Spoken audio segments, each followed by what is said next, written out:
taagan tahay ixtiraafkayga iyo goon isku taagayga oo lugtii haysataa laba qof oo kasta oo walaala oo hal naas wada shaqay si walba isku dagaalaan si walba isu magaan miyay dhamaanaysaa walaalnimadoodii oo ay kala tegayaan may waa sababta aan u diidanahay inaad adiguna aad iga tagto waayo walaalkay baa tahay si walba oo aan isku dagaalno si walba oo khilaaf noo soo dhex galo kuma kala tegayno waayo waxaad tahay aniga walaalkay waana sababtan u diidanahay inaad iga go'do oo aad iga tagto khilaafkeennan soo jireenka ah ee muddada badan soo jiitamaya waxaa ka faa'iidaysanaya dawlado shisheeye iyo siyaasiyiinteenna oo u adeegaya dana gaara ma kula quman tahay inaad muddo intaa aniga garabkayga aad ka maqnaato waxaad tahay walaalkay waana diidanahay inaad iga tagto oo aad iga go'do waan diidanahay in khilaafkeena laga faa'iidaysto oo lana soo dhex galo shalay waxaan ahaa libaaxii Afrika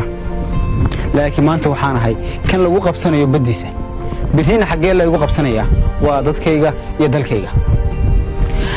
waxaan laga faa'iidaysanayaa maqnaashaha adiga aad iga maqan tahay waxaa jira dawlado badan oo shalay anigu aan hogaamin jiray laakiin iyagu maanta ay hogaaminayaan waa nasiib darro weyn walaalkayow adaa garabkayga ka maqan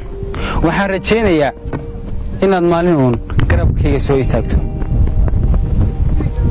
khilaafkiina wuu qoto dheeraaday laakiin waxaadani ugu jirtaa dawlado shisheeye oo ka faa'iidaysanaya khilaafkeenna dalkeenna dadkeenna iyo dalkeennaba iyo diinteennaba midna dan uma aha khilaafkeenna waxaan rajaynayaa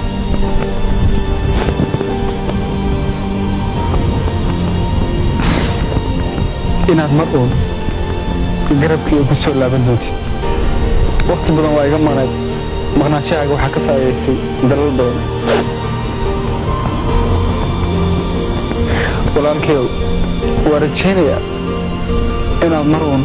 garabkii ku soo noqon doontid